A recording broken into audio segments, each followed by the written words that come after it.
Everyone, সবাই কেমন আছো? আশা করি সবাই খুব ভালো আছো। আজকে আবারও চলে এসেছি নতুন একটা রেসিপি নিয়ে। আজকে বানাবো পনির বাটার মশলা।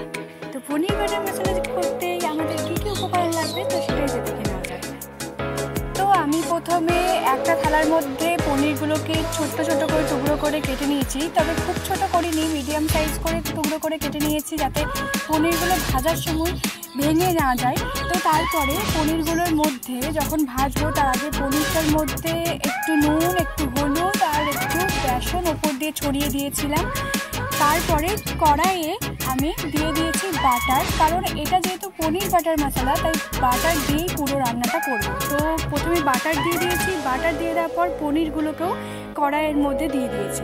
তো এবার ভালো করে এপিট ওপিট উল্টে পাল্টে ভালো করে লাল লাল করে ভেজে দেব।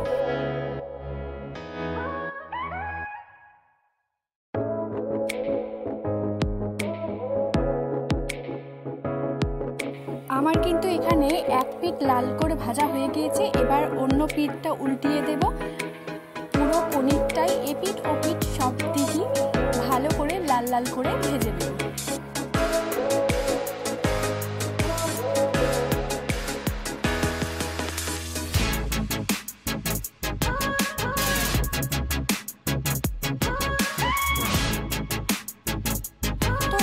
আমার পনিরটা কিন্তু দুটো পিঠই ভালো করে লালচে করে ভাজা হয়ে গেছে।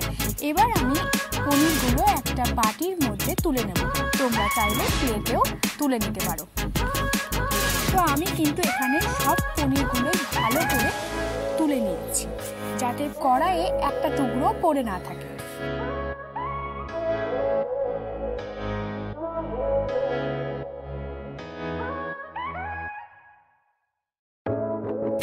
পনির তো আমার ভাজা হয়ে গেছে। এবার আমি একটা বাটির মধ্যে ছোট ছোট টুকরো করে টমেটো কেটে নিয়েছি আর কিছুটা ক্যাপসিকাম কেটে নিয়েছি। তোমরা এখানে চাইলে রেড ক্যাপসিকাম, ইয়েলো ক্যাপসিকাম আর গ্রিন ক্যাপসিকাম তিনটেই অ্যাড করতে পারো, তবে আমার এখানে ছিল না বলে আমি একটাই গ্রিন ক্যাপসিকামটাই অ্যাড করেছি। তো এবার আমি কড়াইয়ের মধ্যে, আমি কিন্তু যেহেতু পুরো বাটার দিয়েই রান্নাটা করছি তাই এখানে কিন্তু কোনো তেল আমি অ্যাড করছি না। এখানে কিন্তু পুরো বাটারের মধ্যে যে বাটারে পনিরগুলো ভেজে নিয়েছিলাম সেই বাটারেই কিন্তু টমেটো আর ক্যাপসিকামটাও ভেজে নেব। খুব ভালো করে ভেজে নেব যাতে পরে সেদ্ধ করার সময় বেশি ফোটাতে না হয়, ভাজার সময় যাতে অনেকটাই সেদ্ধ হয়ে আসে।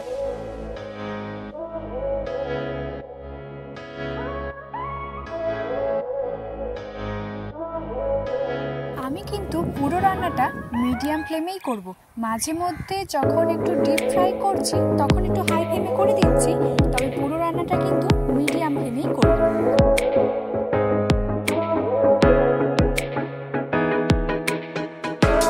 তো আমার ভালো করে টমেটো আর ক্যাপসিকামগুলো ভাজা হয়ে গেছে আর হালকা সিদ্ধ হয়ে গেছে। তো আমি একটু তুলে নিলাম।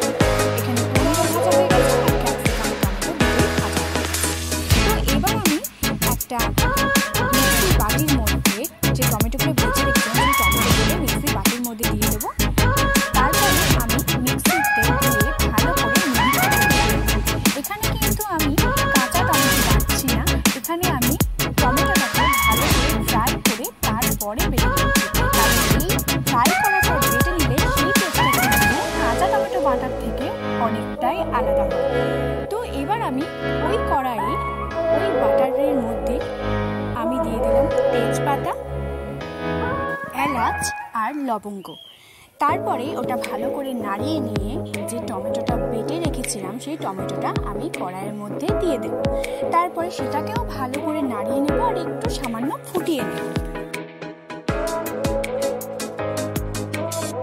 এবার আমি দিয়ে দেব পোস্ত, চারু মগজ আর কাজু বাদাম, সেটা আমি আলাদা করে বেটে রেখেছিলাম, সেটাও এবার এর মধ্যে দিয়ে দেব।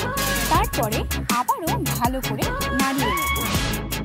তারপরে ওই বাটিটার মধ্যে সামান্য ওই 2 কাপ মতো জল দিয়ে ভালো করে গায়ে লেগে থাকা যে পোস্ত, চারু মগজ আর টমেটো, কাজু বাদাম এগুলো ছিল সেগুলো ভালো করে জল দিয়ে নাড়িয়ে সেই জলটা ওই কড়াইয়ের মধ্যে দিয়ে দেব। তারপরে আবারও ভালোভাবে নাড়িয়ে নেব সব কিছু। এবার দিয়ে দেব হলুদ গুঁড়ো। হলুদ গুঁড়ো এখানে দেব 1 চামচ মতো। তারপরে দিয়ে দেব কাশ্মীরি লঙ্কা গুঁড়ো। কাশ্মীরি লঙ্কা গুঁড়ো এখানে দেব 2.5 চামচ মতো, মানে 2 টেবিল স্পুন আর 1/2 টেবিল স্পুন মতো। এখানে কাশ্মীরি লঙ্কা গুঁড়োটা দেব ঝালের জন্য, কিছুটা কালার আসার জন্য, তবে বেশি পরিমাণ দিলে কিন্তু ঝাল একটু হয়ে যাবে। তো আবারও ভালো করে সব কিছু নাড়িয়ে নেব।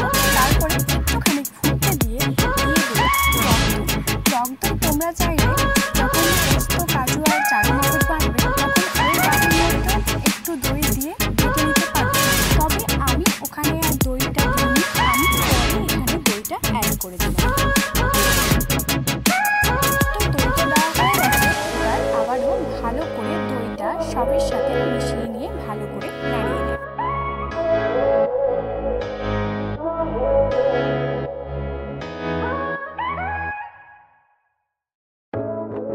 আবারও এখানে 2 কাপ মতো নর্মাল জল অ্যাড করে দেব। তোমরা চাইলে আগে থেকে 2 কাপ জল একটু গরম করেও দিতে পারো, তবে এখানে আমি একদম নর্মাল জলই দিয়েছি।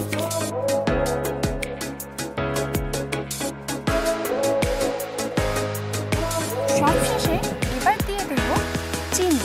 চিনি আমি এখানে দেব 4 চামচ মতো, মানে 4 টেবিল স্পুন মতো। নুন কিন্তু তোমরা অনেকেই বলবে, দিদি তুমি তো এখানে নুন অ্যাড করলে না একবারও, কই কোথাও তো নুন দেওয়া দেখতে পেলাম না। এখানে আমি নুনটা দিইনি, কারণ নুনটা আমি আগেই দিয়ে দিয়েছিলাম। যখন পনির ভেজেছিলাম তখন একটু বেশি করে নুন দিয়ে দিয়েছিলাম, তো সেই নুনটাতে আপাতত কভার করে গেছে। যদি তোমাদের মনে হয় নুন লাগবে তো তোমরা তোমাদের পরিমাণ মতো নুনও এখানে দিয়ে দিতে পারো। তো আবারও আমি সব উপকরণ একসাথে ভালো করে নাড়িয়ে নেব আর একটু টাইম ধরে ফুটতে দেব।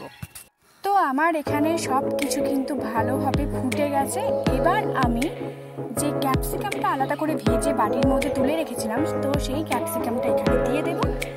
আর আলাদা করে যে পনিরগুলো আমি ভেজে রেখেছিলাম সেই পনিরগুলো আমি এখানে দিয়ে দেবো। দুটো উপকরণ এখানে আমার দেওয়া হয়ে গেছে। এবার আমি ভালো করে সব কিছু আবারও নাড়িয়ে দেব। তো সবশেষে দিয়ে দেবো গরম মশলা।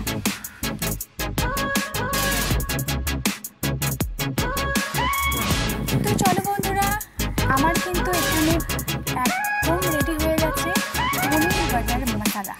তো তোমরাও ঝটপট বানিয়ে ফেলো এই রেসিপিটা। আর কেমন লাগলো এই রেসিপিটা সেটা কিন্তু কমেন্ট বক্সে সবাই জানাবে। তো চলো আজকে এইটুকুই, আবার অন্য কোনো দিন তোমাদের সাথে নতুন কোনো ভিডিও নিয়ে আবার হাজির হবো। চলো, ততক্ষণ তোমরা ভালো থেকো, সুস্থ থেকো, টাটা।